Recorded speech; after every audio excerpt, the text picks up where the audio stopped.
I want to thank At this time, I want to thank our respective officers from both of those committees for the work and leadership and guidance that they provide to us for those committees in general, and also to make these events successful. Joining us on today's call are Senator Linda Holmes from Illinois, and Wisconsin Representative Robert Whitkey, who serve as co-chairs of the Economic Development Committee, and Senators Jim Boland from South Dakota and Senator Herschel Craig from Ohio, who are co-chairs of the Education Committee. And they're going to be here today to help us lead us through today's proceedings. And at this point, I'm going to turn things over to Senator Holmes, who's going to introduce today's session. Senator?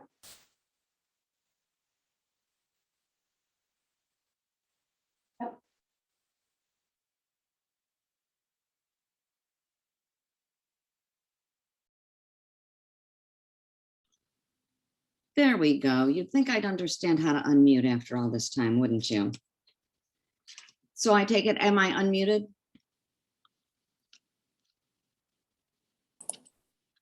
Yes, you are. Yep, you're fine. I was going to say, I can't hear anybody. Okay. So thank you so much, Laura, and thank you to my colleagues on both committees for hosting this event, and to all of you who have joined us today. And a special thank you to our presenters for the time and effort they've put into preparing for today's session. Over the course of the next several weeks, the MLC Economic Development Committee will continue hosting its 6-part webinar series, promoting growth and shared prosperity for a better Midwest. During the series, this committee is partnering with another of MLC's policy committees to present a virtual event on a topic of mutual interest. Our goal is to examine issues that play a role in the economic health and well-being of our region and discuss strategies that lead to a greater prosperity for our committees and citizens. Today, we're partnering with the MLC Education Committee, and I'd like to thank the officers and members for co-hosting this session. Today, we'll take a look at trends and innovations in policies related to youth apprenticeship, an emerging strategy in our region that builds on the idea that earn and learn opportunities strengthen workforces and put individuals on a pathway to career success.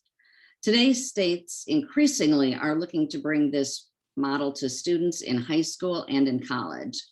We have some great presenters lined up for today's discussion, and at this point, I'm going to turn things over to Ohio Senator Herschel Craig, co-chair of the MLC Education Committee, who will further introduce this session.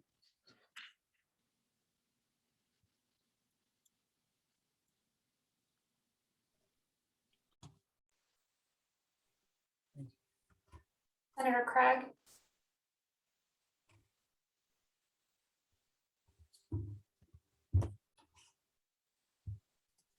Are you there, Senator Craig? Senator Craig's computer. Oh, his computer froze. His computer is frozen. He's going to get on as soon as possible. Okay, Senator Holmes, can you, do you want to go ahead and just take over for that and introduce our first speakers? I'm Senator Holmes. Yes. I'm back You're now. back? Go ahead, Senator Craig. I believe you said you were back. Yes. Yeah. Okay. Go ahead. Let me. As Senator Holmes, I think you have did your presentation this morning, or your. Yes, I have. Yes, I have. So it's ready for you. You can go ahead. Thank you so much. Certainly sorry for the interruption this morning. Gotta love the word Zoom. Go ahead. I'm telling you, let me certainly thank Senator Holmes and welcome everyone to today's web event. My name is Senator Herschel Craig, and I have the distinct honor of representing Ohio's 15th Senate District that represents Columbus, Ohio. I am also the co-chair of the CSG Midwest Education Committee. To echo the comments of Senator Holmes, I think we all see the value in state investments and programs that provide our communities with skilled workers they need, and that get our young people prepared for post-secondary success. Youth apprenticeships generate opportunities for high school students to have a deep and thorough understanding of the workforce through real life experiences and skill building. They create a tangible pathway to explore and get engaged in careers, which can save students valuable time and money searching for appropriate training after high school. This symbiotic relationship also allows for the business community to ignite a spark in the future of our workforce and business leaders. We have speakers today that will show us how young apprenticeships allow us to reach workforce goals. Now I am pleased to introduce Taylor White and Kelly Vitti of the New Americans Partnership to Advance Youth Apprenticeship, a collaborative initiative supporting the success of efforts in the United States and cities to expand access to high quality apprenticeship opportunities for high school age youth. Taylor White serves as the national director of the partnership, and Kelly Vitti, works on the partnership as senior policy analyst with the New American Center on Education and Labor. They will provide us with an overview of youth apprenticeship programs, including the elements that make for high quality programs, as well as the tools for evaluating their effectiveness. Thank you, Taylor and Kelly, for joining us today, and I'll turn things over to you. Thank you very much for that introduction, and thank you to CSG for including us in today's event. My name is Taylor White. I am the National Director of the Partnership to Advance Youth Apprenticeship here at New America, and we will tell you in just a moment all about PIA, as we call it, and dive into some policy and data considerations as well, some things that we've learned over the last several years since we launched this initiative. But before I hand things over to my colleague, Kelly Vitti, who's going to kick us off and give a little bit of an introduction to the initiative, I'll just say the comments that teed us up, I think, were spot on. We, like many of you, see youth apprenticeship as a really unique opportunity to transform the way that our systems prepare young people for adulthood. We know that high quality youth apprenticeships can lead to more inclusive economies and deliver improved results for young people and for employers in our region. So if designed well, they can really have a significant impact on our communities. And we've been very privileged and have enjoyed over the last 3 years working with place-based partnerships around the US to help develop these programs and understand what makes them effective and to share what we've been learning more broadly with communities that are coming into the fold and exploring youth apprenticeship as a way to create more supported, more structured, more affordable pathways for young people to access high wage, high demand, family sustaining careers. So thank you again for having us. I'm going to pass things over to Kelly. I'll be back towards the second half of our presentation to talk a little bit more about policy and data and to answer any questions you may have. But thanks for having us. And Kelly, over to you. Thank you, Taylor, and good morning, everyone. So my name is Kelly Vitti, and I'm going to start out this morning sharing with you all a little bit about PIA, who we are, and what we do. So if you could advance to the next slide, please, and the next one. All right, so a little bit about us. So PIA is housed within New America, which is a nonprofit, nonpartisan public policy think tank based in DC. And New America has several topic-based centers, and PIA is a part of the Center on Education and Labor, which we affectionately refer to as CELNA. And CELNA works on topics at the intersection of work and learning, like apprenticeships, but also works on community colleges, credentials, and job quality. So PIA is nested within CELNA and is led by New America, but that's not the whole story. It's called the Partnership to Advance Youth Apprenticeship because New America joined with leading organizations across the country who are working to advance the field of youth apprenticeship. So our national partners include the National Governors Association, Advanced CTE, JFF, Education Strategy Group, and the National Alliance for Partnerships and Equity. And our partners also include two of the most advanced youth apprenticeship partnerships in the country, the Charleston Regional Youth Apprenticeships at Trident Tech and CareerWise Colorado. These are our national learning hubs that serve as expert peer mentors to other communities who are working on youth apprenticeship. So PIA is composed of the PIA team at New America and these many partner organizations who have banded together to support cities, regions, and states who are working on launching and scaling youth apprenticeship. So how do we do that? Next slide, please. So this lovely graphic shows PIA's objectives, strategies, and how we're planning on getting there. So PIA has three main strategies that the national partners and the learning hubs work together to implement. You can see those strategies in the middle ring. So starting at 10 o'clock in lovely PIA purple, we have the PIA network. So this strategy is about building a networked self-sustaining field. The PIA network is a group of communities across the country who run the gamut, from folks who have established youth apprenticeship programs to communities who are interested in learning more and are considering launching their very first ones. And with the PIA network, we bring them together to learn from one another, connect, and really grow the community of practice. And we connect them to learning opportunities with the national partners as well. Moving clockwise to gold, we have the next strategy, which is the PIA grantees. So the PIA grantees, very similar to the network members, are communities across the country who are working on launching and scaling youth apprenticeship. But PIA does more intensive support and technical assistance for this group of grantees. So of course, financial assistance through grants, but also more intensive cohort-based technical assistance provided by New America, national partners, and the learning hubs. And then at 6 o'clock in teal, we have our third strategy, which is research and communications, which is all about strengthening the case for youth apprenticeship.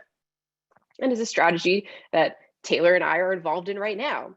So this strategy is really about learning what we can from network members, from grantees, both about the problems they're facing, but also how they're solving those problems and the opportunities and best practices that are emerging from communities on the ground. And this third strategy is about learning these things and communicating them both to the field, to practitioners, but also to folks like you, leaders and policymakers who can play a real role in helping to spread some of these best practices, but also remove some of the barriers that communities are facing. All right, so let's take a closer look at the network and grantees. Next slide, please. Thank you. So here on this map, the dots you see represent PIA network members, PIA grantees, and the national learning hubs. So you can see we work with communities across the country. Specifically with the grantees, PIA has 15 grantees across 14 states, including some Midwestern states like Illinois, Indiana, and Michigan. And our grantees are working on launching and scaling youth apprenticeships across multiple industries. While most of us are familiar with apprenticeship in the trades, PIA grantees are also building youth apprenticeships in the trades, but also for occupations in healthcare, advanced manufacturing, IT, and business. So a lot of occupation and industries that are non-traditional for apprenticeship in America. And that brings me to my final point, which is how does PIA define youth apprenticeship? So here on the slide, you see the PIA definition of youth apprenticeship. And one of the most important things that the PIA partners did early in the partnership was to come together to create this definition. And PIA did this because there is no national definition of youth apprenticeship. Some of you may be familiar with the registered apprenticeship system, and people as young as 16 can participate in registered apprenticeships. But we found that there's actually a lot of confusion over that in some states. And even when there's not, usually registered apprenticeship programs aren't built to accommodate the needs and schedules of young people. So PIA stepped in to propose the definition to provide some guidance to the field so that these young programs would have some direction as they're launching and scaling. So our definition is agnostic on registration. We do not require something to be something to be registered for us to consider a youth apprenticeship. But you'll see that the definition we created is very similar to the federal definition of registered apprenticeship. So for PIA, we only consider something a youth apprenticeship if it has these 4 characteristics you see here. So it first is a paid experience. It's a structured on-the-job learning experience under the supervision of skilled employee mentors. And it involves ongoing assessment against established skills and competencies. So for us, it's very important that youth apprenticeship has this strong work-based component. But youth apprenticeship is a dual earn and learn experience. So in addition to the paid experience and the ongoing skills assessments, there's also a formal instruction component that's classroom-based or involves related technical instruction. And that this experience culminates in a portable, industry-recognized credential and post-secondary credit. And is very important to PIA, which I will talk about a little bit more on the next slide. All right, so on this slide, you'll see the PIA principles for high-quality youth apprenticeship. So in addition to a definition, PIA also proposed these 5 design principles for high-quality youth apprenticeship. So the definition was about telling the difference between apples and oranges, and the principles are about describing what makes a really good apple. And in this metaphor, the apples are youth apprenticeships. So the first design principle, career-oriented, is all about family supporting wages. So we all know that there used to be vocational tracking in this country. Quality modern youth apprenticeships are about preparing youth for good jobs, not about recreating a 2-track system that limits opportunities for some. And so this first design principle is really oriented towards that youth apprenticeships should be setting folks up for good jobs with good wages. The second design principle is equitable. These youth apprenticeship opportunities that we're building need to be available to every student, and programs should provide extra supports for traditionally underserved youth. So the programs we're building really are accessible to everyone. The third design principle is portability. So this is about earning credit that apprentices can take with them. So this is about academic credit. When youth earn credentials, academic credentials as part of their youth apprenticeships, those should be credits that they can use to apply to additional education. So if they earn a post-secondary credential, is that credential something that they can use to get an associate's or a bachelor's degree in the future? We believe that high quality programs are structured in a way that the academic credentials youth apprentices receive are portable. The fourth design principle is adaptability. And one of our national learning hubs really describes this one the best.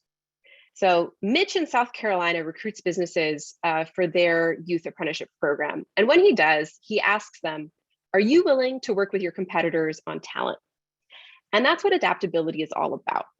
Quality YA programs will prepare apprentices with skills that they can use throughout an industry, not just at one employer. So at the state level, this also means that quality youth apprenticeship programs will fit in well with broader economic development initiatives and sector strategies. And last but not least is accountability.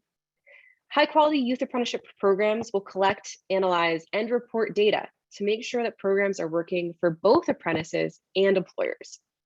And data is something that policy at the state level often plays a big role in, to preview Taylor a little bit. So we've seen the PIA definition and principles adopted or promoted by several states over the years. And as one example, most recently, the Illinois Workforce Innovation Board's Youth Apprenticeship Working Group recommended the principles for adoption by the state to help shape youth apprenticeship expansion in Illinois. So that's a little bit about PIA, who we are, what we do, and how we define youth apprenticeship. And with that, I'll turn it over to Taylor. Thank you, Kelly, for that overview. I'm going to have us advance to the next 2 slides, I guess. Please, one more. Thank you very much. Kelly walked through the definition of high quality youth apprenticeship and the PIA principles. She mentioned that these are principles to which our grantees and network members aspire. They really are meant to be aspirational principles for the field because there really are a ton of program models out there. There's really not a one size fits all approach for youth apprenticeship, which makes it exciting, but can also make it a confusing landscape from a data and assessment perspective, and also from a sort of policy perspective as well.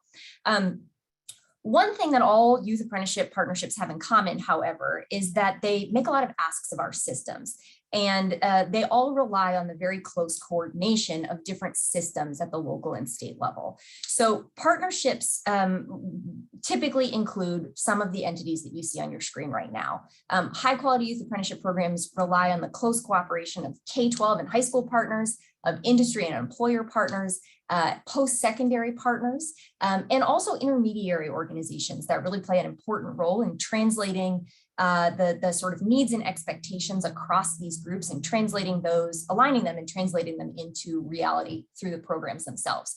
On an individual basis, though, youth apprenticeships ask our systems to think differently about the roles that they play and the services that they provide. For example, youth apprenticeship asks K-12 systems to accommodate and value learning that might look different than what's traditionally delivered in classrooms. Students are learning on the job and getting credit for their time. They're getting college credits often through dual enrollment or other modalities. And that's, for many K-12 systems, they're willing to wrap their head around that, but doing it in practice can be a challenge. Likewise, youth apprenticeship asks our post-secondary systems to align and credential learning that happens outside of their walls. Many post-secondary institutions do this already. Many are very new to it. And the idea of awarding credit that happens in a workplace or embedding industry recognized credentials within degree programs is new for them. And so it asks for folks to kind of break out of their silos a bit. But it's not just public systems that are required to change a bit to make youth apprenticeships successful. Industry and employers also have an important role to play.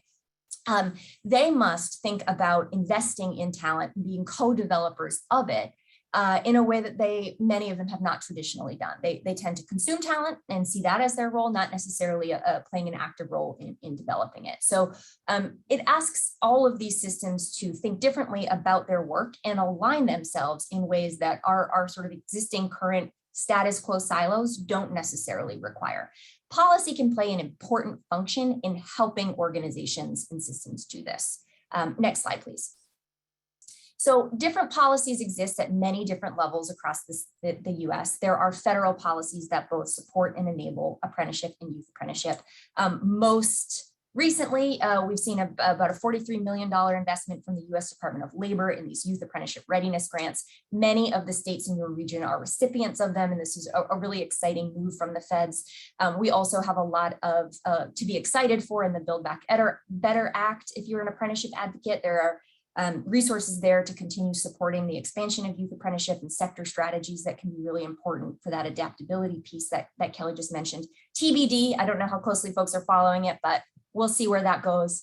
At the state level, states have a really important role to play in making youth apprenticeship possible. I won't walk through these in great detail because you'll hear about some great state activity and some policy supports later on in the call. But there's a lot of good work going on in your region and across the country to learn from. And one of our favorite parts of running PIA is learning about all the cool things folks in roles like yours are doing to support the expansion in quality standards for programs like youth apprenticeship.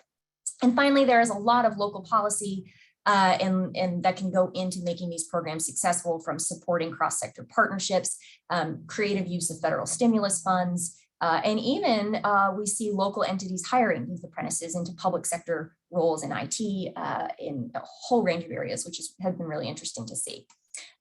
Next slide, please. Typically, when we talk about policy in PIA and youth apprenticeship, we think of two categories of policy: enabling policies that create the conditions in which youth apprenticeship can grow and thrive, helping them to function effectively, set high standards, and leverage existing system resources. We also talk about supporting policies, which provide direct support to encourage the development of youth apprenticeship programs and systems. So one category is more about creating the environment for youth apprenticeship programs. The other is about providing direct support to them to encourage adoption and development. Next slide, please. As I mentioned a second ago, state policy is hugely important for impacting the success and growth and sustainability of youth apprenticeship programming. One of the things that's challenging but exciting for us in talking about this work is that because it does require the close cooperation of these different partners, the policy levers really do exist in a lot of different policy domains. You can't just pull on one lever and, create tax incentives for employer-funded training and just assume that, like all of a sudden there's going to be enormous demand for these programs and they will spring up and function totally well all on their own without additional support. Really, you need to look at the full picture, the full policy landscape to understand the assets and the sort of gaps in the policy landscape to figure out what levers you can pull across those different areas to make youth apprenticeship effective. So there are a few up here on the slide for you. We know, for example, that things like dual enrollment funding, support for counselors and work-based learning coordinators, flexible course credit requirements and graduation requirements can be really helpful for enabling the expansion of work-based learning policy programs, rather like youth apprenticeship. At the post-secondary level, there's some really interesting things going on in states around the country to facilitate more effective transfer and credit articulation, to support industry partnerships, often led by community and technical colleges to help them develop the capacity to design and lead these programs, and lots of incentives in place to help community colleges and K-12 systems work more closely with industry, value and recognize industry recognized credentials and work-based learning and accountability systems. So there are a lot of different ways that you can enable, create an environment that enables the success of these programs. Next slide, please. There are also a number of ways that you can directly support the expansion of youth apprenticeship programs. Once again, however, the levers exist across lots of different policy domains.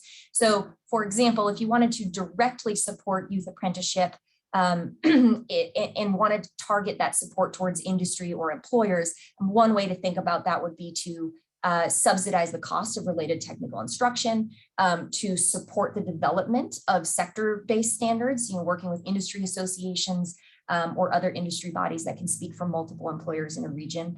K-12, a lot of you have youth apprenticeship in your states, but may not necessarily have a very clear definition of what it is and what quality looks like. That can go a long way towards assuaging concerns about what is allowed, what is not allowed, what's supported, what's high quality, and really save folks on the ground a lot of time trying to explain what these programs are, what they're not, what they can be, what they should do, etc. There are a number of levers that you can pull to directly support youth apprenticeship at the state level. Again, I'll let the states who are coming up next talk about some of the supports that they've received. But quickly, I do want to talk a little bit about data on the next slide, please. Much like the, oh boy, looks like some of the formatting got a little screwed up here, but that's okay. There are a number of challenges in youth apprenticeship data.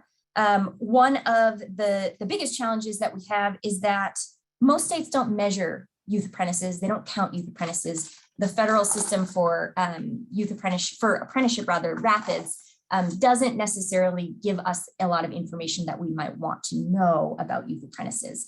At the national level, we know that apprentices are retained at about a 91% rate by their employers at the conclusion of their apprenticeship. We know that the average wage is about $17 an hour, and that state studies have showed that the return on investment for apprenticeship programs is anywhere from about $1.45 to $1.80. It varies by industry and state, of course, but there's immense value in the system. It's very difficult for us at this stage of this sort of nascent field of youth apprenticeship to pluck out data on youth apprenticeship in particular. Part of that is because the data that youth apprentices generate is scattered across our data systems. Much of it is in the K-12 system, some of it is in the higher education system. A lot of the important stuff is actually information the employers could collect and would enter. But right now, we don't really have data systems set up at the state or federal level to collect really high quality data about youth apprentices unless we take some steps to very deliberately add indicators into those systems that allow us to track them across systems. And so whether we're talking about youth apprenticeship or just early career outcomes and trajectories generally, our systems are not necessarily set up well to track students leaving K-12 into the post-secondary system and leaving either K-12 or the post-secondary system into the workforce. Many states have made progress in this area, but it continues to be a challenge. Next slide, please. To try to help folks address this challenge, we at New America and the partnership have created what's called the Youth Apprenticeship Data Framework. I'm happy to drop a link into the chat at the end of the presentation. This is essentially a collection of resources to help folks, thank you, Kelly, to help folks identify indicators of value at the partnership, pathway, and participant level so that you can understand in your state or your local area what do the partnerships behind these programs look like? Who's involved and what are their roles? What are the pathways that they offer look like? What courses are available? What credits are students earning? Who is providing the related technical instruction? And then on the participant level, a lot of information about the students who are participating, their progress through the programs, what short and medium term outcomes look like during and after program completion. We present it to the field not as a adopt this wholesale and take it with you, do everything that's in here. We know that there are a lot of indicators, but our goal in creating this with a lot of input from the field was to identify and share with folks some of the indicators that we would hope to see programs at the local or state level collecting to better understand what these programs look like, how they are working, how they're delivering results for participants, both employers and youth, and to really better understand what it takes to make these programs a success. So I encourage you to take a look at it. Again, we're not presenting a one-size-fits-all approach, but it's here for the taking if folks are interested. And I have one last slide just to recap a couple of things I shared about this policy and systems takeaways. To make youth apprenticeship successful, cross-system cooperation is critical.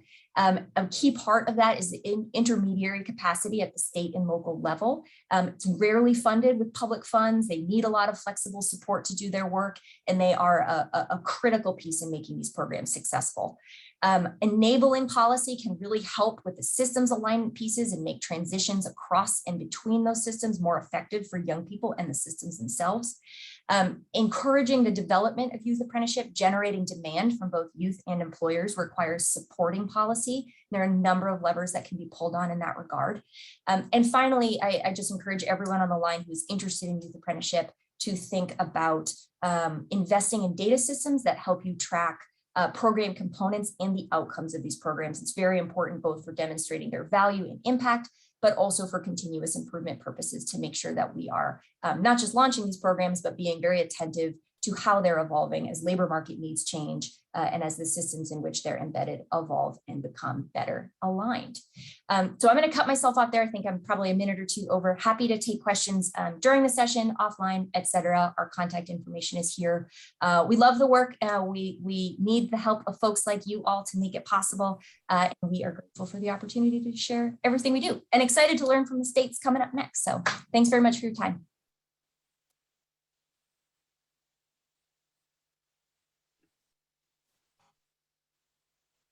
Thank you, Taylor, and thank you, Kelly. We do have a couple questions here, just kind of sorting through the chat.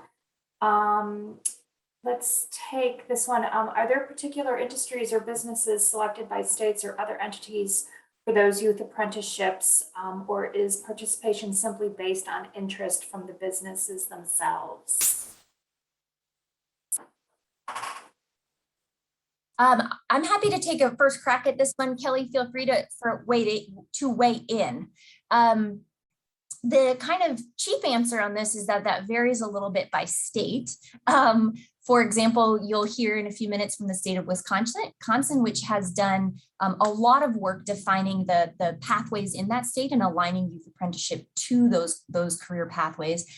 Elsewhere, the growth of youth apprenticeship is very much reliant on employer demand, and it just sort of has to do with the way that the state has set up its system. Many states do not have a system, however, and in those cases, it tends to be driven mostly by employer demand or by partnerships that just happen to exist across education systems and industry partners. I will say our view on it is that best practice would involve a pretty deep analysis of labor market needs. One of the big dangers of these programs, to a point that Kelly made, is that Employers see them as a way to generate quick, fast, cheap labor. And that's not something we would advocate for. These are long-term investments in the future talent that businesses need. And so ensuring that the occupations that Youth Apprenticeship is preparing young people for are really those jobs that offer family sustaining wages, or at least a pathway to family sustaining jobs, and have opportunities for upward mobility over time is really important. Sometimes those are defined and named by states as priority sectors, industries, occupations. Other times they are not. So it sort of depends on how the model has been constructed. Okay. Now it looks like we have a couple questions related to the age of our apprentices. One being, and I have heard this one before, about placing students in apprenticeship programs, especially in a manufacturing setting and other trades. Any ideas on how to deal with those and how to overcome some of the roadblocks that you might have related to insurance issues on placing those students? So in our experience, the concerns about liability, child labor laws, and insurance certainly exist. They can almost always be overcome. Often we hear kind of a knee-jerk reaction, like, we can't do that, it's not allowed. You really can do that. It typically is allowed. It can be expensive. And so some states have taken the step of reducing or subsidizing the additional cost borne by businesses for taking on work-based learning students. Other states have taken the step, and I know Amy Phillips is on the line. I think she can maybe share a little bit of how Wisconsin has dealt with some of this issue, but sorry, Amy, to put you on the spot with that. Maybe wasn't what you're planning to talk about, but we have seen other states that have just made a very clear declaration that students who are enrolled in school-sponsored or state-approved work-based learning programs are eligible for working on these job sites before they turn 18. Program design can also play an element. Often it's a list of tasks that young people cannot do on these work sites that prevents them from being there, as opposed to just a blanket statement like, you can't be here and do this job, but they can't do certain things like operate certain machinery or vehicles. They can't, they have to be attended for a certain amount of time doing certain tasks, et cetera. If programs are designed to backload those tasks, it's very possible for students to do other things or to front load their courses at the beginning until they turn 18 and are eligible. I will say this is an issue that's not exclusive to the trades or advanced manufacturing. Places that have designed youth apprenticeship pathways for early education, for example, often find that young people can't be paid in those settings until they turn 18. So there are ways to design programs that front load some of the instructional components and back end load, I guess, some of the on-the-job training that may be restricted in some way by age. So there are design strategies to address it. There are also policy strategies to address it, and guidance can go a surprisingly long way to assuaging employers' concerns on these things. Often it's just no one told us we could do it, so we think we can't. But there's often not anything actually barring businesses or insurers from making it possible. Hey, Taylor, this is Amy Yeah. Phillips. Can I just add a little bit to that, backing up what you kind of set up for us? real quick? Please do, Amy. Yeah, and I'll just show my face, just my mug for a few seconds so people know who I am. And then I'm having a little issue with, I don't know, it's not showing me video wise. Well, anyway, yeah, can you guys see me? I don't know, I'm not Yes. seeing myself. We can. You can see. Amy. Okay, good. Hi, good. I'm going to close that off because I'm having I got kicked out a couple of times. So let me, basically in Wisconsin, what we have found is it's about just educating the employers about what you can and cannot do, and utilizing a student learner exemption we have, where students can occasionally and intermittently work on pieces of equipment that students that are not enrolled in a bona fide work-based learning program, such as the Youth Apprenticeship program, is recognized. We're lucky in Wisconsin because we are housed at our Department of Labor. We're in the Department of Workforce Development, and one of our partner divisions is the Equal Rights Division that administers Wisconsin's employment of minors or child labor law.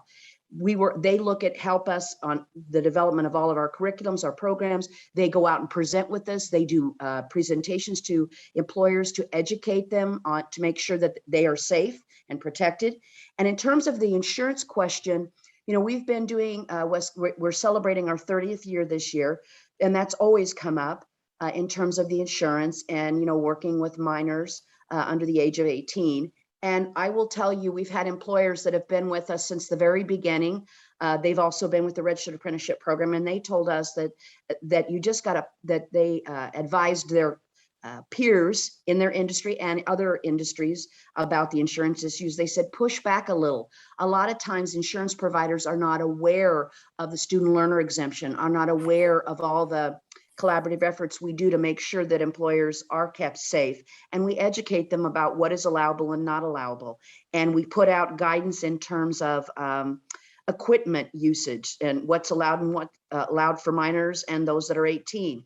So we do, it just takes some time and a little bit of pushback and some education. And the insurance providers that have been insuring employers for 20 years in some instances or more, they basically said it's about meeting with the employer and making a plan, looking at the equipment, making sure that the Equal Rights Division or the folks that are that administer the employment of minors, child labor laws are in sync and that you're following those rules. So it's just about time and education, and we also make referrals to industry partners that are willing to talk about how they set this up with their insurance providers. Sorry, Laura, I probably took too much time. No, that's fine. You're teeing us up for the next part of this. Senator Craig, I'm going to turn it back over to you.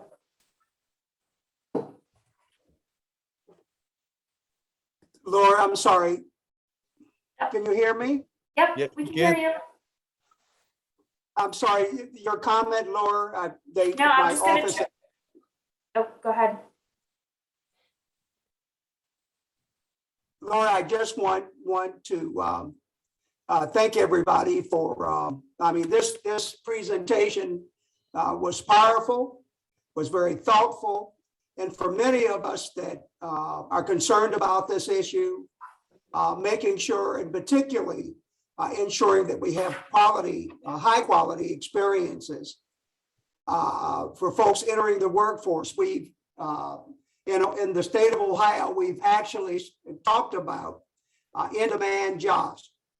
But my concern, I would say concern, but certainly our focus ought to be, and I'm so pleased with the presentation today, is that focus on ensuring that they're high quality jobs, experiences that lead to real ladders of opportunity, that young people have real opportunities for success.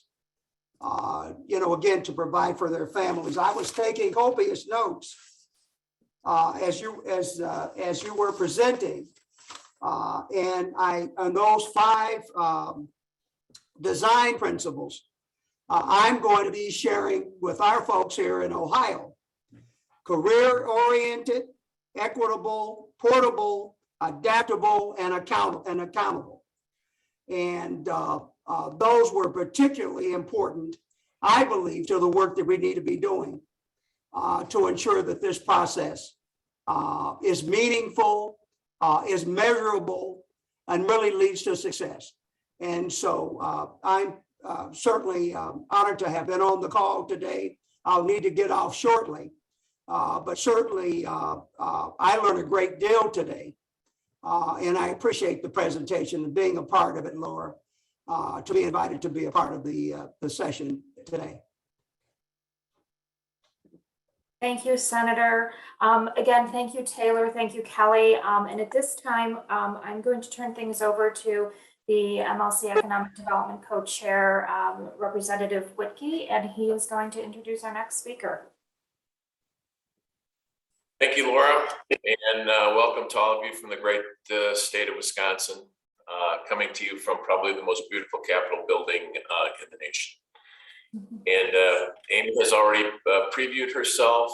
I'm very pleased that we're going to hear about some of the exciting and innovative approaches they are taking here in Wisconsin. Just by coincidence, we had Amy and her colleagues give us an information briefing yesterday in the Jobs and the Economy Committee that I chair here in Wisconsin. So without further ado, I'm really pleased to introduce Amy Phillips, who is the Youth Apprenticeship Coordinator for the Wisconsin Department of Workforce Development. Wisconsin's Youth Apprenticeship Program is celebrating its 30th year in existence, and Amy and her team have worked with the program Amy has worked with the program for the past 10 years. If today's presentation is anything like we heard yesterday, I'm sure all of you will get a great deal of knowledge from that. So without any other interruption, Amy, it's all yours.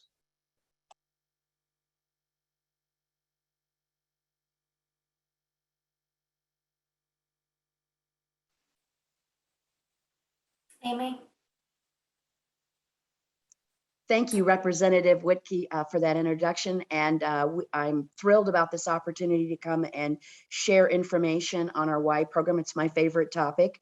As I mentioned earlier, we are celebrating our 30th year and very proud of it. So I wanted to say happy National Apprenticeship Week to everyone too. So Wisconsin is a YA program of a statewide school to work initiative. It's designed for high school juniors and seniors who want a hands-on learning experience in an occupational area at a work site along with classroom instruction. This 1 or 2 year elective program combines academic and technical instruction with mentored, paid on-the-job training by career pathway. High school students are paid to work and learn at participating processes as well as to gain hard and soft skill experiences needed to perform the various work tasks. Y programs are either a 1 or 2 year engagement. Okay, I'm not seeing the slide. Yeah, it looks like we lost slides. Jenny, are you there? Nope, there we go. Thanks, Jenny. Thank you. Okay, so we can go to the next slide. One thing I wanted to say that Taylor had mentioned earlier, and I just wanted to add clarity to that, is Wisconsin's program, since the very inception of it, has always been industry driven. We rely and depend upon our industry employers to help lead us in meeting their needs with the program. The Y program structure has 3 levels of support: state, regional, and local. At the state level, we have a staff of 5, basically 4 staff and our section chief, who rolls up her sleeves and works right alongside us. We have currently, for this program year, we have 35 regional consortiums. So we have 35 regional coordinators, 1 per consortium. We have, at the local level, we have 402 local coordinators currently for this program year, or 1 per school year. Out of the 421 school districts around Wisconsin in program 2021, we had 323 of those school districts participating in Y for roughly a 71% participation rate. Of the 517 high schools we have, 402 of them participated for a percentage of around 78%, and approximately we had 6,000 students. Next slide, please. The Y program is offered statewide and administered locally by a network of regional consortium using uniform statewide curriculum guides. These guidelines are developed in collaboration with and endorsed by representatives from Wisconsin businesses, industry associations, and trade representative in each program area. YA consortium are managed by a regional YA coordinator, and a YA consortium is legislated to be 1 or more school districts or other partners. Therefore, the boundaries that are generated by the school district boundaries. Most YACs, as we call them, are multiple school district entities that employ a regional Y coordinator with support from a local Y coordinator and school-based coordinator partners, depending on their local program design. The regional coordinator is ultimately responsible for all aspects of running their program with guidance from a local steering committee. Those steering committees are required then to guide the development of their local Y program and to help ensure its successful operation.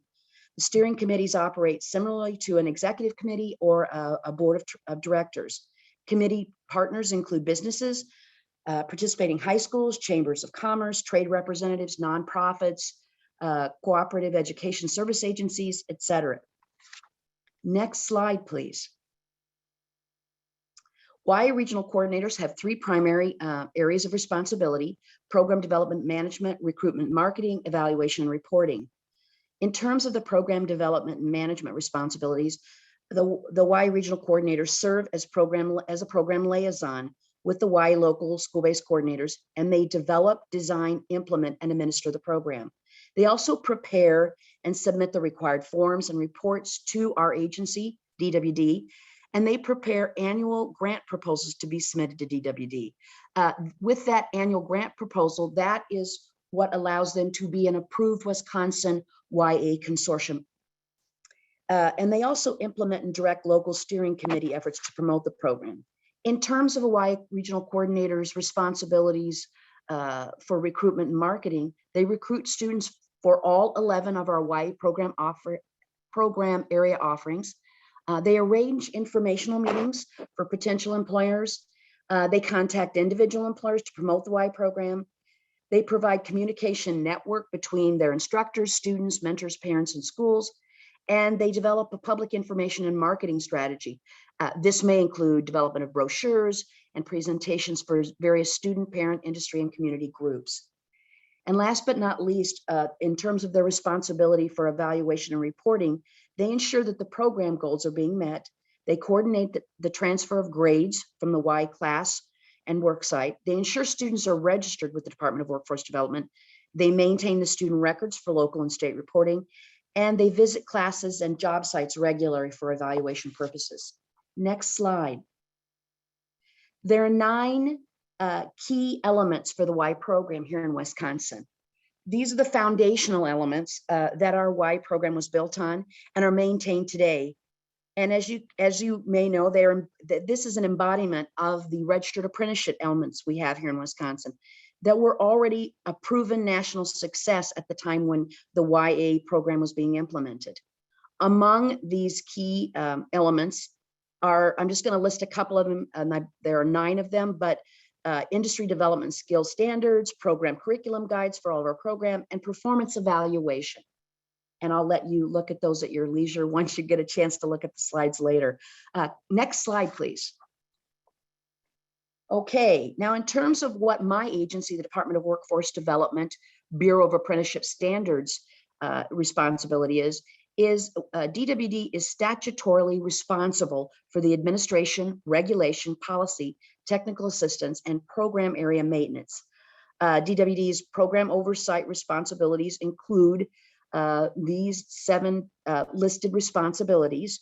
And again, I just want to highlight a few of them. Establish guidelines and policies, to review program and grant applications that are submitted on an annual basis. That allows approval of a YA regional consortium, and then to monitor YA program performance and provide technical assistance. Next slide. The Wisconsin YA program offers 11 out of the 16 national career clusters, which represents over 60 occupational areas. We have 5 new clusters that we're going to be adding starting in 2023.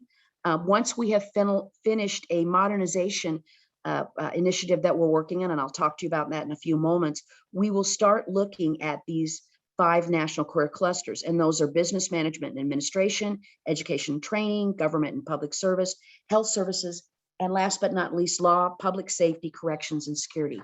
Next slide. I couldn't help but sneak a little bit of data in here. I wanted to show you that the top 5 clusters for the past 5 years that we've had in Wisconsin: health science, manufacturing, agriculture, hospitality and tourism, and architecture and construction, and in particularly construction. What's interesting about the construction is in 2016, we had 194 students enrolled in the YA and in the architecture and construction programs, particularly in the construction pathways. But today that number is 645. And that equates roughly to around 300% growth for that industry. Next slide. Just a real quick snapshot of where we are in terms of our youth apprenticeship enrollments, our number of completers, the completion rate, and the number of employers we have participating in program year 2021. Since our inception of the program in 1991, Wisconsin's YA program has successfully completed 38,790 students. And then in 2020, and in the 2021 program year, our youth apprenticeship program has enrolled nearly 6,000 apprentices. It was around 5,500 students to be exact. So we're kind of proud of that. And then the next slide, please. This was a data point that I wanted to point out as well. The Wisconsin legislature allocates $6 million in annual funding. It's general purpose revenue funding that we receive. 100% of that is disseminated to our statewide consortiums. This current program year, we have 35 of them. What you're looking at is the wages that were earned by our students in program year 2021. And so this was a huge commitment by Wisconsin employers. And we believe it shows that they see the value in training Wisconsin's future workforce. Our Wisconsin Y employers, they don't receive tax breaks or any other financial incentive to hire. So what you're looking at is $28 million that can go back into our economy. Next slide. And then for our class of 2021, over 79% of our youth apprentices completed a 2-year program, and they were offered permanent jobs in their occupational area of interest in which they have been trained. This indicates to us that employers see the value again, and they see it so much that they want to keep those students at their company nearly 80% of the time. This is also a legislative required performance standard measure. We have our employer offering jobs to students that are completing a 2-year YA program. Next slide. And then just real quickly, this is the Youth Apprenticeship Modernization Initiative I mentioned earlier. There are 6 goals of this initiative. I'm not going to read them all to you, just highlight a few of the key ones. And the purpose of this is, as I mentioned earlier, we are reviewing and updating all 11 of our current YA program pathway offerings. And the goals are a few of the most important ones to us are to update the competencies to reflect changes in the industry since the competencies list were created, and to equip students with in-demand employer requested industry recognized credentials and certificates. We want to up the rigor of our program, and to ensure seamless alignment with our registered apprenticeship program so that students and employers can maximize the return on investment in both programs. And when I talk about the increased rigor, the 6 goals that we have for this increased rigor, we're seeing that improve the outcomes for our program. The next slide, please. And naturally, we want to improve the alignment of our YA program to our registered apprenticeship program. The transition there, we want to make it easier to do. Students have many options beyond high school. As you know, they can enter college, join the workforce, join the military, or they can continue into registered apprenticeship. Those that choose the apprenticeship route are able to transition to RA more seamlessly than ever before. And the bridging allows the student to maximize the learning and work experience that they gain from their YA program and possibly receive credit or priority placement in the registered apprenticeship program. The transition from youth apprenticeship to RA allows employers the opportunity to start training their talent pool in high school and retain them through their apprenticeship and beyond. This also allows students a faster track through apprenticeship since they're gaining industry experience, the required on-the-job training, and the classroom knowledge of an occupation while they're in high school.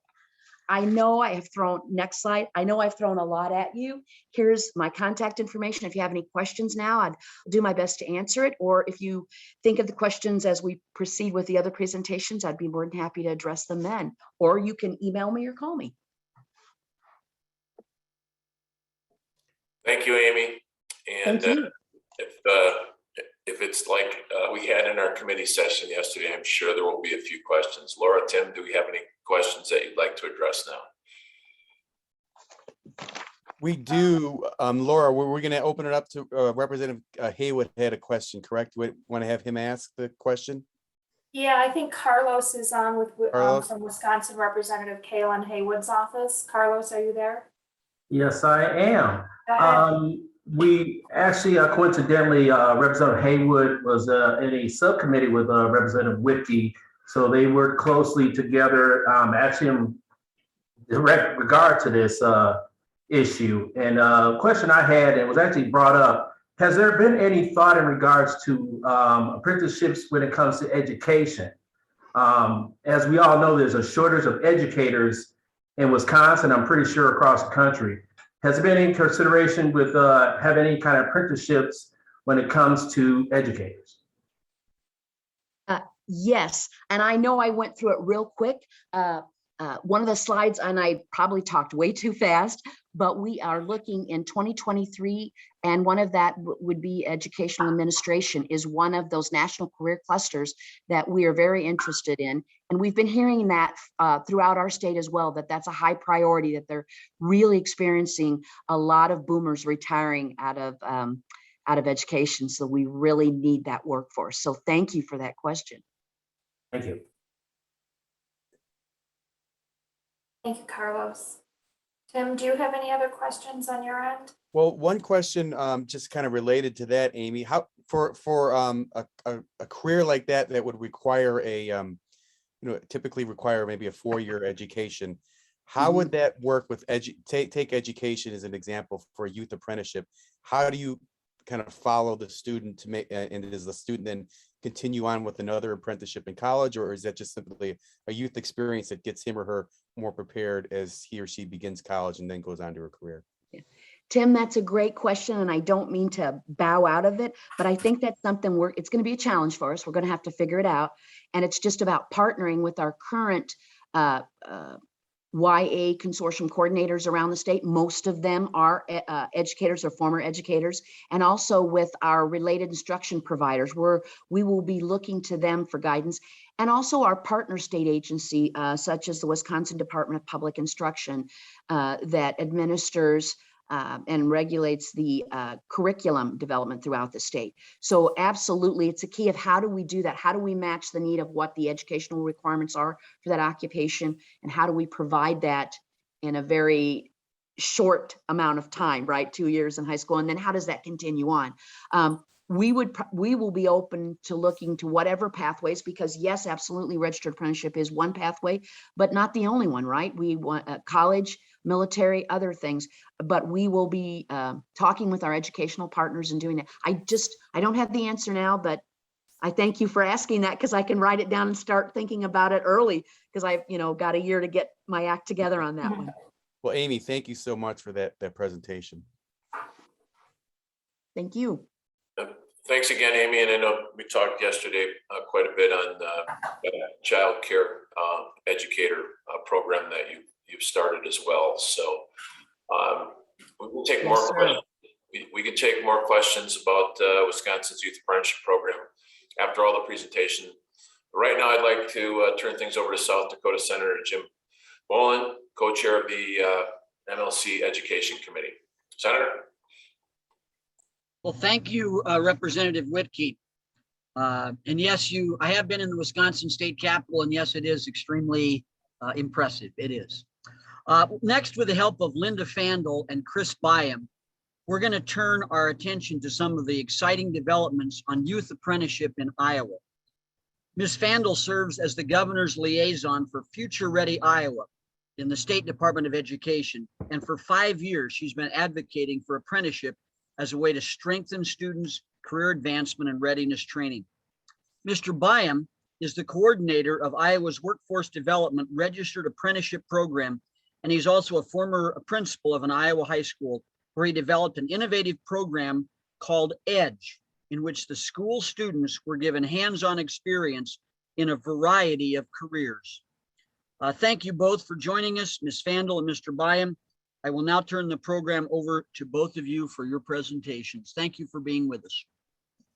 Thank you, Senator Boland, for that nice introduction. And thank you to the Council of State Governments for letting us share Iowa's story about growing registered apprenticeship in high school.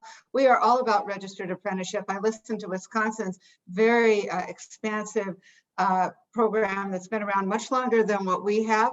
So I'm excited to be able to learn more about that today.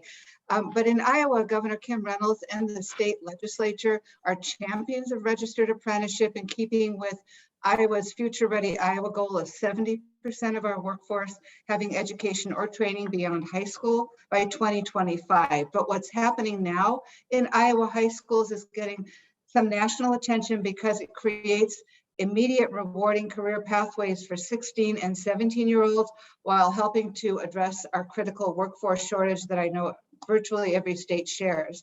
Iowa's model also stands out because school districts are the intermediary sponsors for registered apprenticeship programs instead of the employer. So the schools handle the paperwork and the recruiting, which is a plus for business and industry. A pilot project to scale registered apprenticeship in high schools statewide took us from just a few high schools participating in 2018 in one school district to 60 high schools across the state participating in many fields, from advanced manufacturing to healthcare to IT to business and industry to hospitality, et cetera. And many more high schools are lined up to sign on. As Chris will probably share with you, we're seeing an acceleration of interest in registered apprenticeship right now.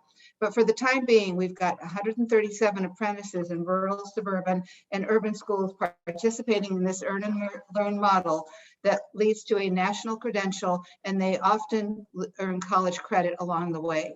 For many students, that experience is really life-changing. Abigail Parsons, a recent Davenport High School graduate, said she probably would have dropped out of high school if not for her welding apprenticeship with John Deere.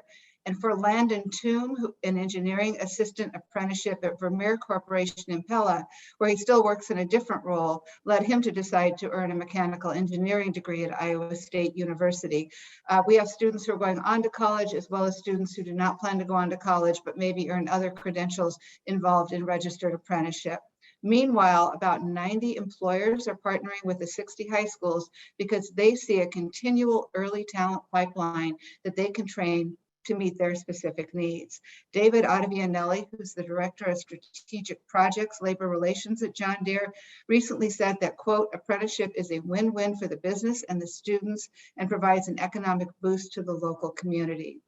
Building strong local school business partnerships is at the heart of registered apprenticeship in high schools. In Iowa, several key pieces of legislation support this. We have 2 annual state appropriations that provide nearly $4 million to help both with the cost of starting an apprenticeship and with maintenance of the program. In addition, the 2021 legislature added work-based learning coordinators to the list of positions supported with K-12 operational sharing funds. We also have an employer innovation fund that going forward will help. It doesn't support apprenticeship directly, but will support overcoming barriers to registered apprenticeship.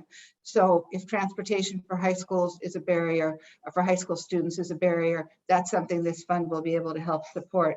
We also have a last dollar scholarship that covers the cost of tuition for up to 2-year degrees at our community colleges and 2 of our private institutions. And registered apprentices, after they finish high school, work concurrently in high school in Iowa, students who take dual credit college high school courses have that tuition covered, but once they graduate, they don't. So the last dollar scholarship will cover that. What's more, we've got a governor's STEM council that incorporates apprenticeship into some of its work-based learning models with up to $25,000 grants. Again, that's thanks to generous legislative support that makes that possible.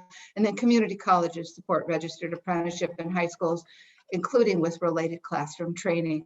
Iowa's also been fortunate to receive some federal funding over time. And then we have, just a widely shared and growing commitment to registered apprenticeship in high school from the governor's office to the legislature and beyond, because as several other speakers have already noted, it is truly transformational, both for students and the opportunities it creates, and for employers to have a more high-skilled workforce. So it's now my pleasure to turn the microphone over to my colleague, Chris Byam, to tell you more about the transformational things happening in Iowa. Thank you. Thanks, Linda. It's the right work to do, and I'm excited to be here this morning. I want to thank you all for the opportunity to share my story as well as Iowa's focus on registered apprenticeships. As you'll see, my perspective on registered apprenticeship is a little different than most. My foundational work happened on the ground in education, starting as a business teacher and slowly moving through the system into administration as a high school principal. I'm now a registered apprenticeship coordinator, program coordinator for Iowa Workforce Development. So I've been able to take the work that was done in my educational career into workforce, and I'm now trying to help scale our work throughout the state.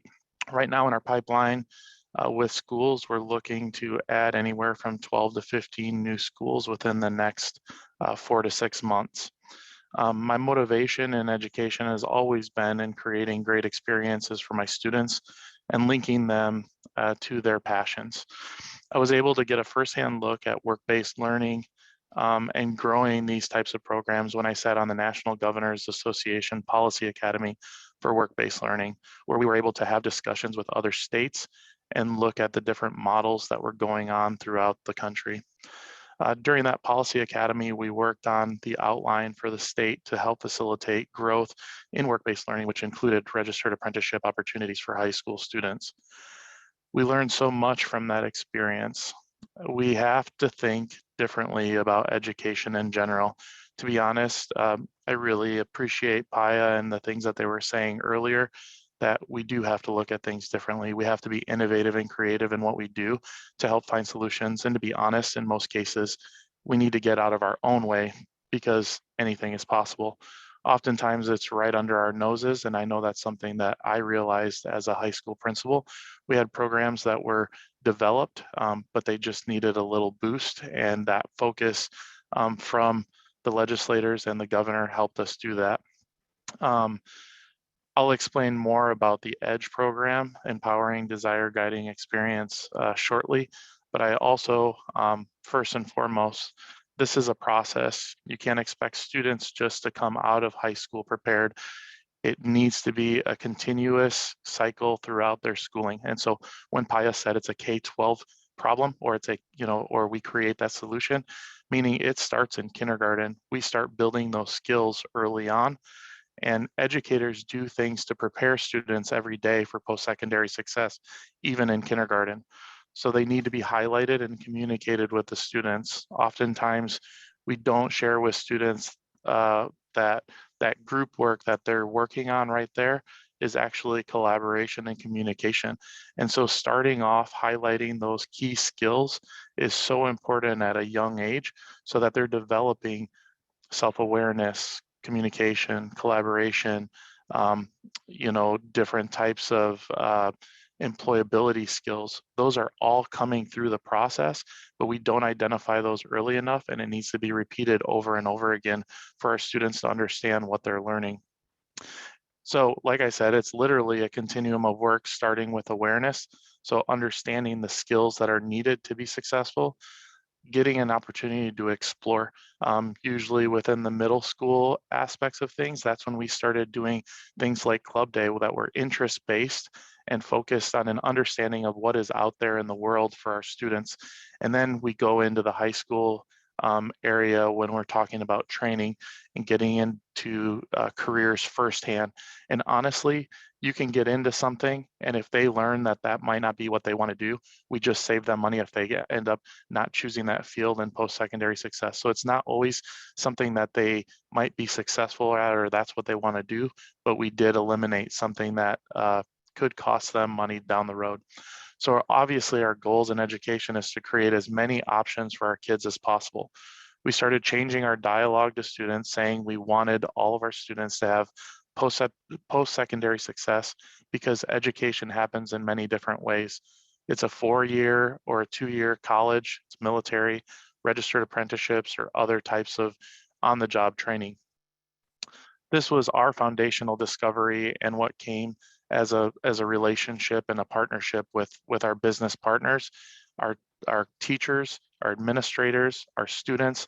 They were all a part of creating this. And honestly, we had the foundation from our state, but then we were able to create each piece, each town, each organization is a little bit different. And so you have to modify based on what the needs are within your local area.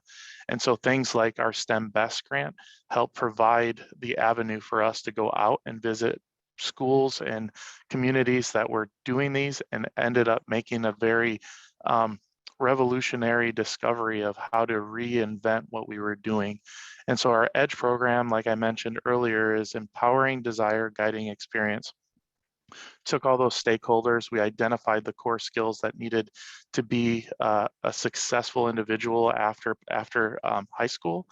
And we started to focus in on how we were going to teach those core skills to our students, and brought in business partners to help evolve those programs.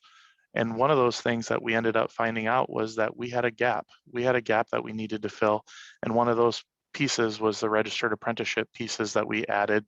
We had programs that were building different types of, they had projects for businesses, and our students were working on those projects.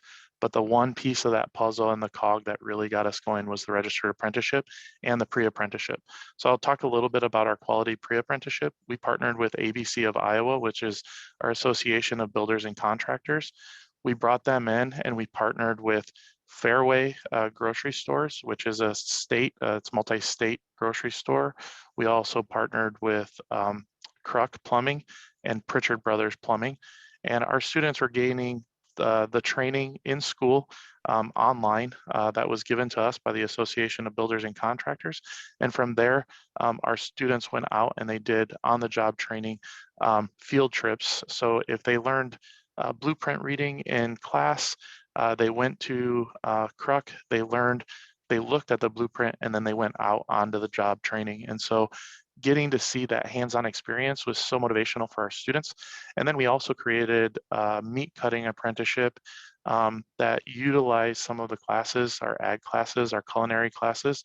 And, you know, we had I believe one of the senators asked about working with tools and things like that, that are not of 18 years old. Honestly, we were able to work around that by identifying these are the things that you cannot do. These are the tools, you know, the meat cutting pieces like a ham cutter or things like that. Like, we identified those outright in our registered apprenticeship program. And by the time they were 18, they had already learned how to use that appropriately. And so one thing that I wanted to share was a quick student that I had, and the reason why registered apprenticeship work is so important. This student was a special education student. He struggled in school mightily with behaviors and things like that. He was not showing up to school. And we ended up having one of our business partners. He told us that he wanted to go into plumbing and HVAC. So we sat down with him and one of our business partners, and our business partners offered him the tools, offered him a job, offered him boots, things like that. But one of the things that I remember most was the conversation that he had when that employer looked at that student and said, here's the deal, if you don't show up to your English class every day second semester, then don't show up on the job. And that right there was one of the largest messages that we could have given that student. And honestly, right now, he is one of the youngest apprentices that company's ever had. He is now full-time, bought a house, has a truck, drives a company van around, and has a lot of successes because of the things that business partner did. It takes a village, and that's the way that we created our registered apprenticeship programs, first of all, and also our EDGE program in general. So I want to continue to challenge educators and legislators to think differently. Sometimes the pieces of the puzzle might be right under your nose. You just have to look at it differently, be innovative and creative, and make some slight changes. So thank you for the opportunity to talk today. Thank you very much, Mr. Byam. Now we're getting pretty close to our 11:30 time, but we need to have some time for a program. Some people from Michigan are going to talk. So we're going to turn the program over to them at the present time. Thank you so much, Iowa, for your excellent presentation. Thank you, Senator Bolin. I certainly appreciate the opportunity to participate today. As the Senator stated, I'm Stephanie Backhorn. I am the Director of the Office of Employment and Training within the Michigan Department of Labor and Economic Opportunity. Next slide, please. And the next one. We have been embarked on a multi-year strategic focus when it comes to expanding registered apprenticeships in Michigan. And I did want to say it really started in my mind with two critical pieces.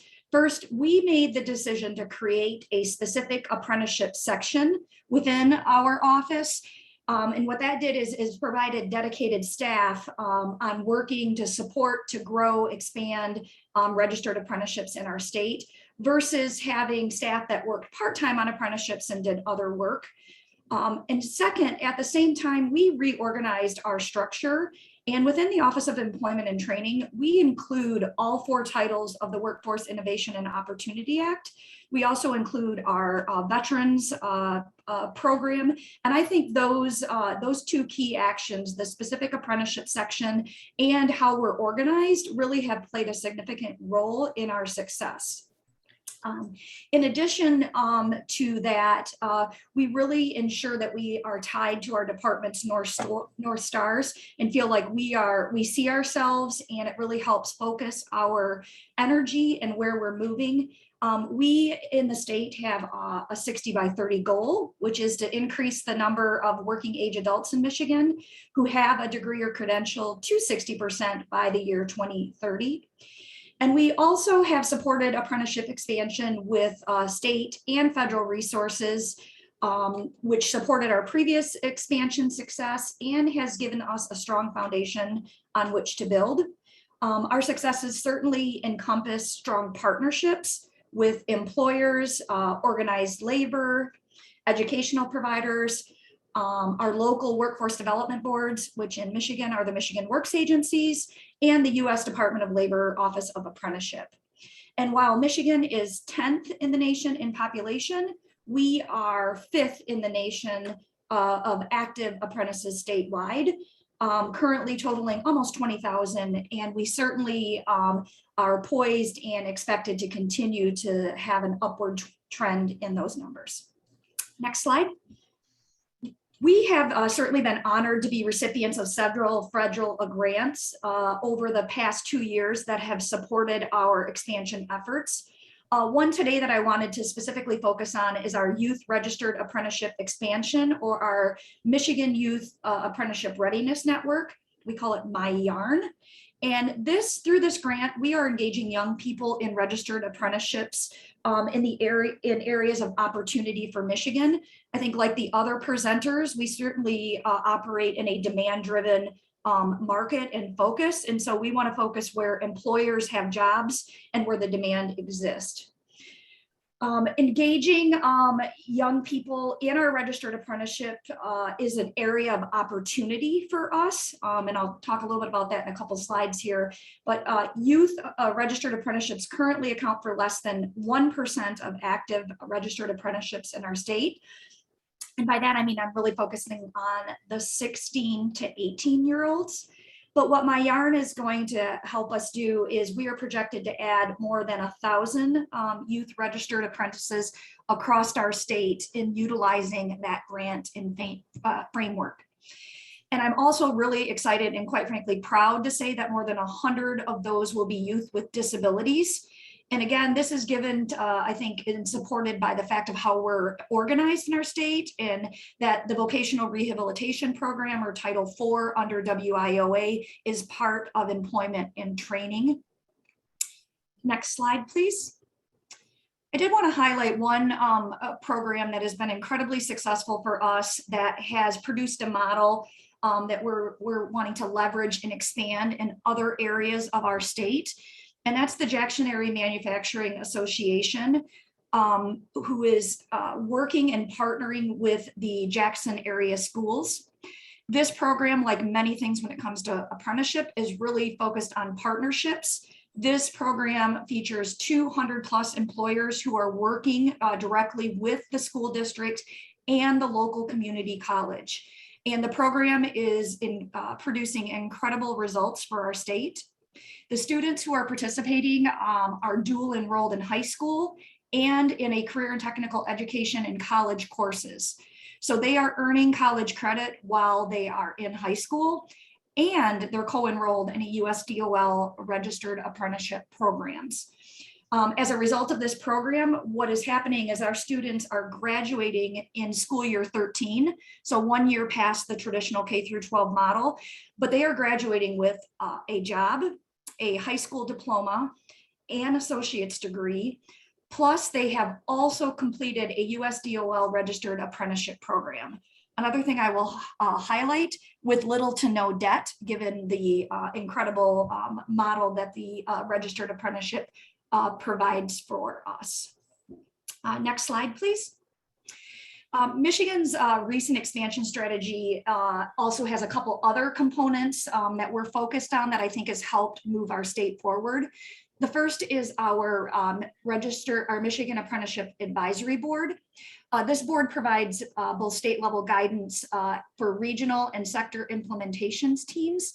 And the board is comprised of experts in registered apprenticeship expansion and includes a cross section of members, including employers, employer associations, organized labor, educators, including State Department of Education offices and our career and technical education partners, along with workforce development and government. We have implementation teams from regions and sectors across Michigan, and they're typically comprised of the similar partners as at the state level, both employers and labor organizations, educators, and career and education planning district directors. We also have our workforce, again, our workforce development board representatives from the Michigan Work System. And we have vocational rehabilitation individuals, along with our Voc Rehab training institution. We're one of a handful of states that does operate a 24/7 vocational rehabilitation training program. Next slide. We have been working to effectively document and report on our expansion success. I will tell you, in our state, data drives decisions and data impacts definitely policy. And so we were very mindful to create and launch our Michigan Registered Apprenticeship Dashboard earlier this spring. And the dashboard houses our state's registered apprenticeship data, including a number of active apprentices by industry and occupation and active programs. You can look at completers, new apprentices, and you can see the demographic breakdown of the percentage of individuals in our state who are women, veterans, people of color, and you can actually break down the data regionally as well. Next slide, I'll let you see a visual of this. And as I mentioned, so we use this as a state to develop, to impact policy. The locals use it, our local workforce boards use it, our partners use it. And recently we added a gauge to our dashboard to track the number of youth who are participating, and you can see that to the far right there. And so again, using data, this has really led us to be very strategic and focused on how we can move that needle on youth. It's also just using that data, you'll look at the other representatives there, the share of active apprentices. We have a really strong emphasis and focus on veterans as well as youth. So we've got parallel action happening in our veterans program, because again, the Office of Employment and Training administers our Jobs for Veterans state grant as well. So next slide, which is my final slide, really encourage you, if you'd like to learn more about the work that's happening in Michigan or to check out our dashboard, I would encourage you to visit michiganspelledout.gov/apprenticeships. So thank you very much, and I certainly appreciate the opportunity today.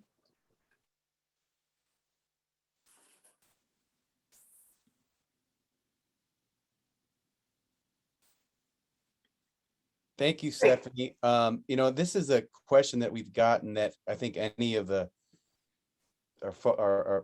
anyone can answer, but I just opened this up. It's just the question about are there initiatives underway or ways to track what's happened to the students after completion of a youth apprenticeship, longer in terms of the longer term, how they've done in terms of having a career in the YA program based on their YA program, or their work in college? Is there a way to track kind of what happens to the students after completion of the apprenticeship?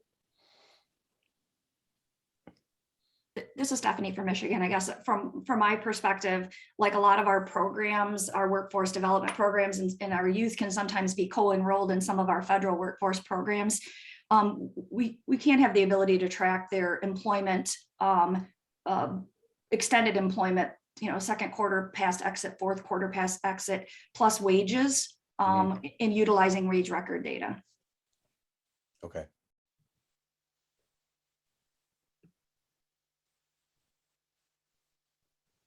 And there's a question in here. Oh, does anyone else wanted to weigh in on, you know, how to kind of measure the success of the students involved in the YA programs after they've completed it? Tim, this is Taylor White from New America. I was going to jump in really quickly. Yes. I'll just underscore the comment that it's very difficult for two reasons. One, a lot of our post-secondary institutions and already do not do a very good job of that. It's very difficult to follow young people when they leave the public system and into the labor market. There are efforts underway to better link institutional student records and state administrative records to provide better information.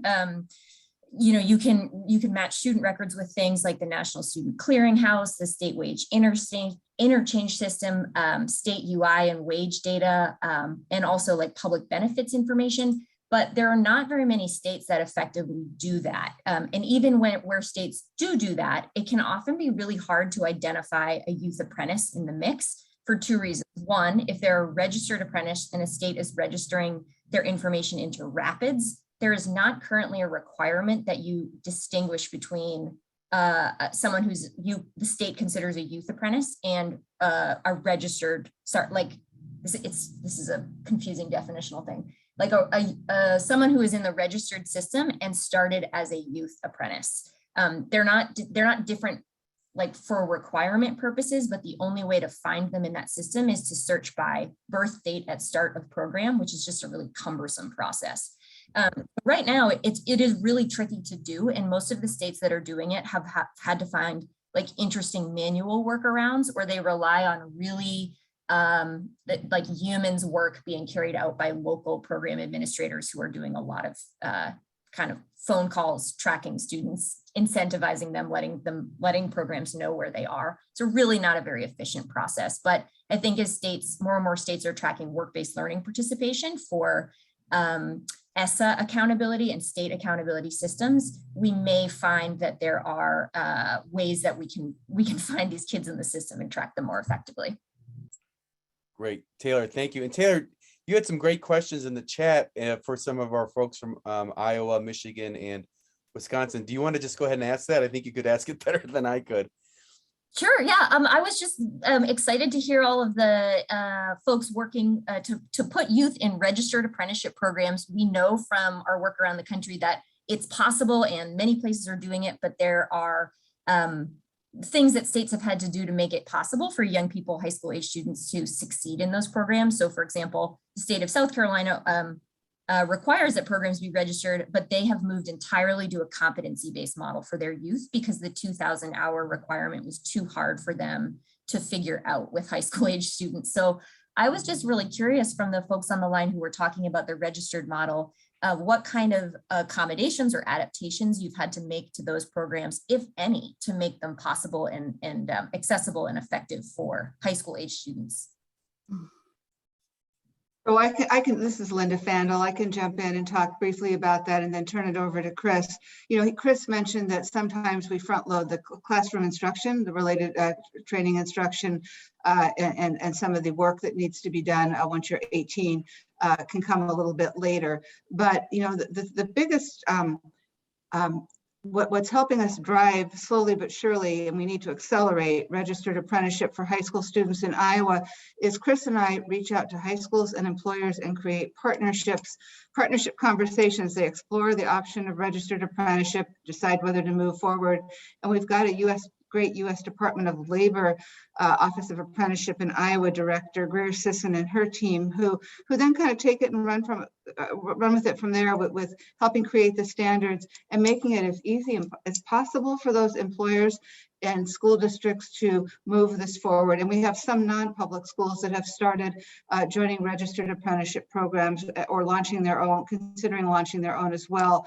So it takes a lot of adaptability and flexibility on everyone's part, but you know, basically the model is students start, they typically sign once they're 16 or 17, they work full-time in that first summer, then they work part-time as well as go to school part-time, but they're taking a regular, you know, class load through their junior and senior years.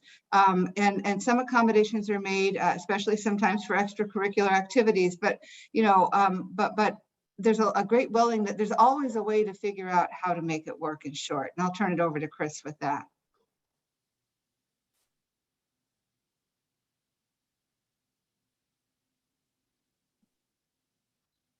Chris, we can't hear you. Sorry about that. Thank you. Oh, there you go. I'm actually, I was just saying that I'm a newbie in this position. I had a student last year that actually got through 2 years of their 4 years of apprenticeship work. And so he started at the beginning of his junior year.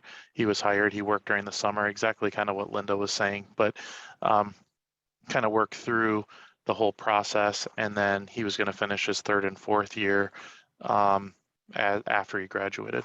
So there's a lot of ways of doing it. You just need to be creative, and hopefully what businesses will see is that it is a pipeline for them to get employees early on. And I think the number that you guys said earlier, the 91% retention rate, I think that bodes very well. I've seen they hired, the same company hired 8 of my students the first year that I had the program. They offered the positions, not all of them went, but you had, I think it was 6 out of 8 ended up going and working for that one company in a small town in Boone, Iowa. And Amy and Stephanie, did you want to weigh in on this one? In terms of trying to find out where we for the past few years, we've been implementing I was in fact putting that in the chat, a post-program completion survey. And what we do is when we have students start with an employer, we have the YA regional coordinators and coordinators show them show the employers the survey and ask them to keep this in mind and tell the students about it, because we know once the students graduate or leave, have a real hard time collecting that data.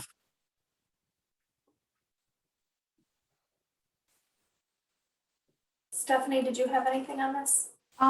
Nothing specific. I think what the others have touched on. I think the key, right, in talking, I was in another presentation this morning, and I think the key, whether we're talking about youth or any age of individual or a veteran or individual with disability, it's just the flexibility that apprenticeship brings to the program and how you can structure the classroom component and the working component. And I think that's the mindset that we need to carry to employers and educators. And I think even more so with youth, right? Flexibility is going to be key in understanding the challenges that a youth faces. Probably some that we're not even aware of just generationally. And so I think, but that's the great thing about apprenticeships, right? They're very customized based on the employer and the actual student. Mm-hmm. Well, thanks everyone for all of the information, input. This is again, Senator Boland from South Dakota. I've learned a lot through this, and there's incredible workforce needs all across the country. And this is a part of the solution. I think it's a really important part of the solution. I want to thank all the different presenters from all the different states. Thanks for the hosts and the co-hosts. And I'm going to turn this back to Mr. Anderson and Laura, and I'll let you bring this to an end. Thank you so much. Thank you. We're going to let Senator Holmes close things out here. And I'll do the official close, but I think Senator Holmes wanted to add a few things at the end here. I do. I want to give a big thank you to Senator Craig and Senator Boland and Rep. Whitkey for their help in leading today's event, which was a fabulous event.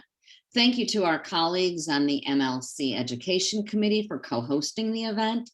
A special thanks to our presenters for the time and effort they've put into offering us all this information. Prior to joining the General Assembly, I ran a remodeling company for over 20 years, so I know the value of apprenticeship programs. To see them expanding to this myriad of other industries is actually inspiring. So I want to say thank you. Thank you for all the participants for taking time out of your busy schedules. On behalf of the Economic Development Committee, we hope that you'll continue to join us for other sessions we're going to be having in this series. On November 30th, we'll be joined by the MLC Criminal Justice and Public Safety Committee for a session on improving educational opportunities and outcomes for incarcerated and ex-offender populations. On December 15th, we will be joined by the MLC Health and Human Services Committee for a discussion about the impact of the childcare crisis on jobs and the economy. Registration's open for both sessions. Simply go to the CSG Midwest website under events. You'll also receive an email notification with the registration link. And we hope you can join us for these events. Again, thank you so much for joining us today. Laura, go ahead and close us out. Thank you. I just want to echo all the thank yous to our presenters and to our participants, and also to the chairs of our committees. I know we ran a little long this morning, but I think it reflects on the importance of the issue and the important work that's being done in our region on this. So thank you for sticking in with us as we ran over today, and I hope to see you on a future webinar. And on behalf of all of my colleagues at CSG Midwest, please have a safe and happy Thanksgiving. And if I don't see you before the rest of the holiday season, enjoy your holiday season, but I hope to see you soon. Thanks all. Thank you. Thank you. Thank you very much. Thank you.